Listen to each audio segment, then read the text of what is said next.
আবারও দক্ষিণ চীন সাগরে যুক্তরাষ্ট্রের বিমানবাহী রণতরী, যুদ্ধের মহড়া শুরু। বিশ্ব মানচিত্র থেকে ফিলিস্তিনকে মুছে দিল গুগল ও অ্যাপল। ইউরোপের মসজিদের তুলনায় তুরস্কে চার্চ সিনাগগ বেশি, বলল এরদোয়ান। ফিলিস্তিন দখল পরিকল্পনার বিরুদ্ধে বরিস জনসন, ব্রিটিশ প্রধানমন্ত্রীর প্রশংসায় মাহমুদ আব্বাস। যুক্তরাষ্ট্রকে মোকাবেলায় রাশিয়ার প্রতি রুহানির আহ্বান। কিমের বোনের বিরুদ্ধে দক্ষিণ কোরিয়ায় মামলা। লাদাখ পরিদর্শনে ভারতের প্রতিরক্ষা মন্ত্রী, 1 ইঞ্চি জমিও ছাড় নয়, চীনকে হুঁশিয়ারি। ইরানের বিরুদ্ধে নিষেধাজ্ঞা দিয়ে চাপ সৃষ্টির সুযোগ নেই রাশিয়া ও জার্মানি। বিয়ের অনুষ্ঠানে সৌদি হামলায় 25 ইয়েমেনি নারী ও শিশু নিহত, ইরানের নিন্দা। আবারও ভারত চীনের মধ্যে মধ্যস্থতার প্রস্তাব ট্রাম্পের, নৈপথ্যে ভোটের রাজনীতি। লিবিয়ার জিএনএ সরকারের বিরুদ্ধে চুপ থাকবে না মিশর, সিসির হুঁশিয়ারি। সমঝোতা হলেও লাদাখ থেকে সরছে না চীন, সেনা ট্যাঙ্ক বাড়ালো ভারত। এবং সবশেষে থাকছে করোনার টিকার তথ্য চুরির চেষ্টার ব্রিটিশ অভিযোগ প্রত্যাখ্যান করল রাশিয়া। গত 15 দিনের মধ্যে দক্ষিণ চীন সাগরে দ্বিতীয়বারের মতো আবারও মোতায়েন করা হয়েছে মার্কিন বিমানবাহী 2 জাহাজ। শুক্রবার মার্কিন নৌবাহিনীর পক্ষ থেকে এ তথ্য জানানো হয়েছে। এদিকে দক্ষিণ চীন সাগরে বিরল দ্বৈত মহড়া শুরু করেছে যুক্তরাষ্ট্রের নৌবাহিনীর বিমানবাহী 2টি জাহাজ। এর মধ্য দিয়ে এ মাসে দ্বিতীয়বারের মতো বিবাদপূর্ণ এই পানি সীমায় বড় ধরনের যুদ্ধ জাহাজের সমাবেশ ঘটল। মার্কিন সম্প্রচার মাধ্যম CNN এর প্রতিবেদন থেকে তথ্য জানা গেছে। জুলাইয়ের শুরুতেই দক্ষিণ চীন সাগরের প্যারাসেল দ্বীপপুঞ্জ এলাকায় সামরিক মহড়া চালিয়েছিল চীন। মার্কিন প্রতিরক্ষা দপ্তর পেন্টাগন তখনই এ ঘটনার উদ্বেগ জানিয়েছিল। তখন নিজেদের মহড়া চালানোর ঘোষণা দিয়ে যুক্তরাষ্ট্র নৌবাহিনীর 7th ফ্লিটের মুখপাত্র লেফটেন্যান্ট জেনারেল জোয়ে জেইলি বলেন, ফিলিপাইন সাগর ও দক্ষিণ চীন সাগরে 2টি ক্যারিয়ার স্ট্রাইক গ্রুপের মহড়ার মধ্য দিয়ে আমাদের বাহিনীগুলো অত্যাধুনিক প্রশিক্ষণ লাভের সুযোগ পেয়েছে। মার্কিন টেক জায়ান্ট গুগল ও অ্যাপল বিশ্বের মানচিত্র থেকে মুছে দিয়েছে ফিলিস্তিনকে। এর বদলে ফিলিস্তিনের অংশটিকেও ইসরায়েলের বলে দেখানো হয়েছে। এ নিয়ে সামাজিক যোগাযোগ মাধ্যমে ব্যাপক সমালোচনার মুখে পড়েছে প্রতিষ্ঠান দুটি। তবে গুগল ও অ্যাপল বিশ্ব মানচিত্রে কখনোই ফিলিস্তিনের অস্তিত্ব ছিল না। ফিলিস্তিন লিখে সার্চ দিলে পশ্চিম তীর ও গাজা উপত্যকাকে দেখানো হতো, এবার সেটিও মুছে দেওয়া হলো। যদিও জাতিসংঘের 138টি দেশ ফিলিস্তিনকে রাষ্ট্র হিসেবে স্বীকৃতি দিয়েছে। সম্প্রতি ইসরায়েলি প্রধানমন্ত্রী বেনিয়ামিন নেতানিয়াহু পশ্চিম তীরের আরও কিছু অংশ ইসরায়েলে অন্তর্ভুক্ত করার পরিকল্পনা প্রকাশ করেন। মার্কিন প্রেসিডেন্ট ডোনাল্ড ট্রাম্পেরও এ পরিকল্পনায় সায় রয়েছে। তুর্কি প্রেসিডেন্ট রিসেপ তাইপ এরদোয়ান বলেছেন, ইউরোপের দেশগুলোতে অবস্থিত মসজিদের সংখ্যার প্রায় দ্বিগুণ চার্চ ও সিনাগগ আছে তুরস্কে। আঙ্কারায় সরকারি এক বৈঠক শেষে এ মন্তব্য করেন তিনি। মিডল ইস্ট মনিটরের বরাতে জানা যায়, হাজিয়া সোফিয়াকে মসজিদে রূপান্তরের সিদ্ধান্তকে ঘিরে বৈশ্বিক নিন্দা এসেছে। তার জবাবেই এই মন্তব্য করেছেন এরদোয়ান। তিনি বলেন, ভুলে গেলে চলবে না, তুর্কি কর্তৃপক্ষের সিদ্ধান্তের কারণে এই স্থাপত্যকে মসজিদ থেকে জাদুঘর করা হয়েছিল, এখন আবার তা মসজিদে রূপান্তর করা হবে। তুর্কি প্রেসিডেন্ট ঐতিহাসিক স্থাপত্যের কোনো ক্ষতি হবে না এই নিশ্চয়তা দিয়ে বলেন, হাজিয়া সোফিয়া ইউনেস্কোর বিশ্ব ঐতিহ্য বিশেষণ সরিয়ে ফেলা হবে না। অতীতে যেভাবে একে মসজিদ হিসেবে ব্যবহার করা হয়েছে, পরবর্তীতেও একই উপায় অবলম্বন করা হবে। ইউরোপ ও অন্যান্য দেশের সমালোচনার জবাবে তিনি বলেন, ইউরোপের বিভিন্ন দেশে যে পরিমাণ মসজিদ আছে তার দ্বিগুণ চার্চ ও সিনাগগ আছে তুরস্কে। এখানে প্রতি 460 জন অমুসলিমের জন্য একটি প্রার্থনার জায়গা আছে, যেখানে ইউরোপের বিভিন্ন দেশে 2000 মুসলিমের জন্য মাত্র একটি মসজিদ আছে।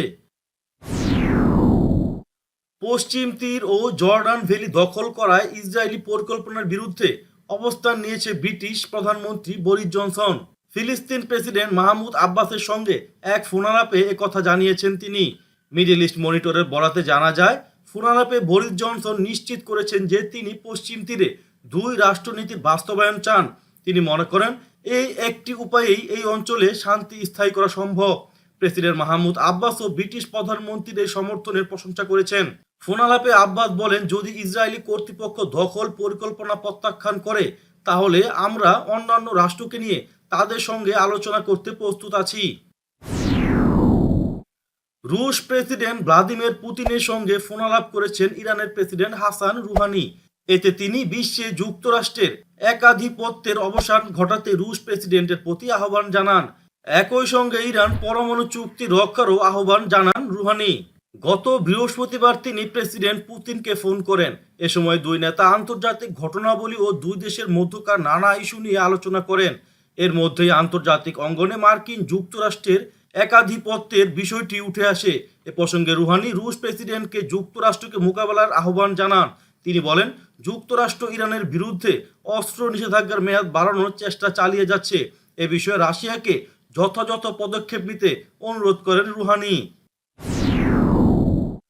উত্তর কোরিয়া গত মাসে সীমান্তে দুই কোরিয়ার যৌথ লিয়াজো অফিস ঘুরিয়ে দিয়ে সম্পর্ককে অবনতির দিকে ঠেলে দেওয়ার পর উত্তর কোরীয় নেতা কিম জং উনের বোনকে এর জন্য দায়ী করে তার বিরুদ্ধে মামলা করেছেন দক্ষিণ কোরিয়ার এক আইনজীবী। দক্ষিণ কোরিয়ার কৌশলীরা শুক্রবার এ মামলার ভার নেওয়ার কথা জানিয়েছেন। তবে কিম জং উনের বোন কিম ইউ জং এর বিরুদ্ধে অভিযোগের আনুষ্ঠানিক তদন্ত তারা শুরু করবেন কিনা তা এখনো পরিষ্কার হয়নি।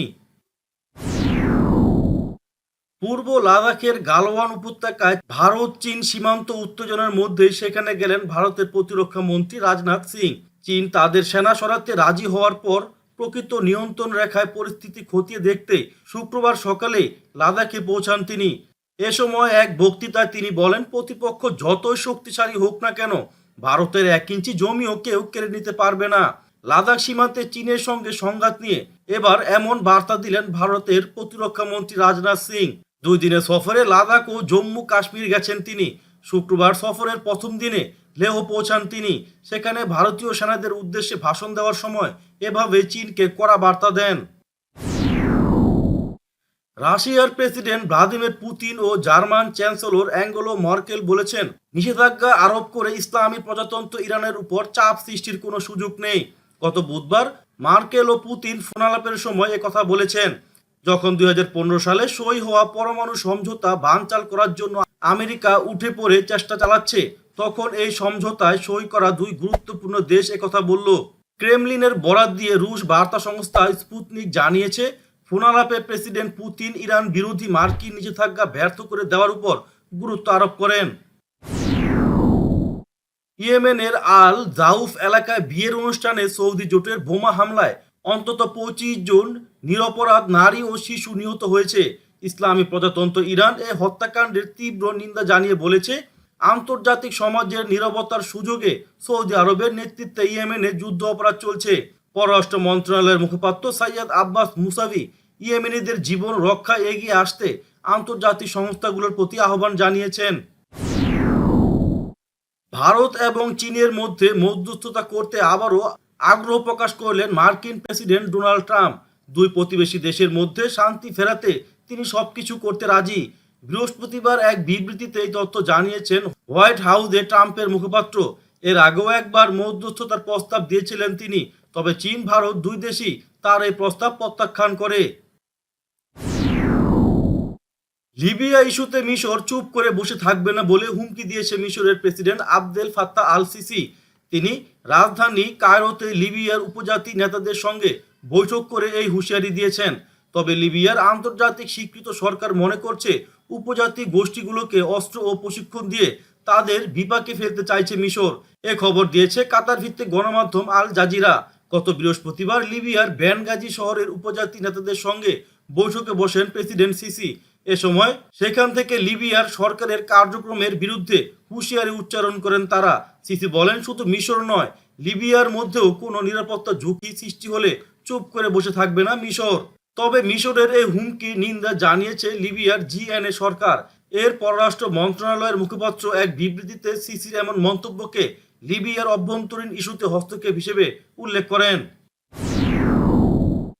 দীর্ঘ 15 ঘন্টা বৈঠকের পর ভারত ও চীন মৌখিক সমঝোতায় পৌঁছালেও লাদাখের ফিঙ্গার্স এলাকা থেকে সরতে চাইছে না চীন। তবে পিছু হটছে না ভারতও। পাল্টা পদক্ষেপ নিয়ে লাদাখে ট্যাঙ্কের সংখ্যা বাড়িয়েছে নয়াদিল্লি। দুই দেশের সীমান্তে ক্রমে উত্তেজনা বাড়ছে। প্যাংগং ঘিরে ফের জটিলতা তৈরি করেছে চীন। ফিঙ্গার 4 থেকে কোনো মতেই সরতে চাইছে না চীন। তাই পূর্ব লাদাখে সেনা শক্তি বৃদ্ধি করে সব রকম পরিস্থিতির মোকাবেলা করতে তৈরি ভারতীয় সেনাবাহিনী। করোনা ভাইরাসের টিকা তৈরির গবেষণার তথ্য হ্যাকিংয়ের চেষ্টার অভিযোগ প্রত্যাখ্যান করেছে রুশ প্রেসিডেন্টের মুখপাত্র দিমিত্রি পেসকভ। ব্রিটেনের এ সংক্রান্ত অভিযোগের পরিপ্রেক্ষিতে তিনি বলেছেন, কেউ যুক্তরাজ্যের ওষুধ কোম্পানি ও গবেষণা কেন্দ্রগুলোর তথ্য হ্যাক করার চেষ্টা করছিল বলে আমাদের কাছে তথ্য নেই। তিনি ব্রিটেনের নির্বাচনে মস্কোর হস্তক্ষেপের অভিযোগকেও ভিত্তিহীন বলে অভিহিত করেছেন। পেসকভ বলেন, রাশিয়া করোনা ভাইরাসের সম্ভাব্য টিকার তথ্য হ্যাকিংয়ের চেষ্টা করছে বলে যে অভিযোগ করা হচ্ছে তা অগ্রহণযোগ্য। একই সঙ্গে ব্রিটিশ নির্বাচনে হস্তক্ষেপের অভিযোগও আমরা প্রত্যাখ্যান করছি। বৃহস্পতিবার ব্রিটিশ জাতীয় সাইবার নিরাপত্তা কেন্দ্র রাশিয়ার বিরুদ্ধে কোভিড-19 টিকার গবেষণার তথ্য হ্যাকিংয়ের অভিযোগ উত্থাপন করেন।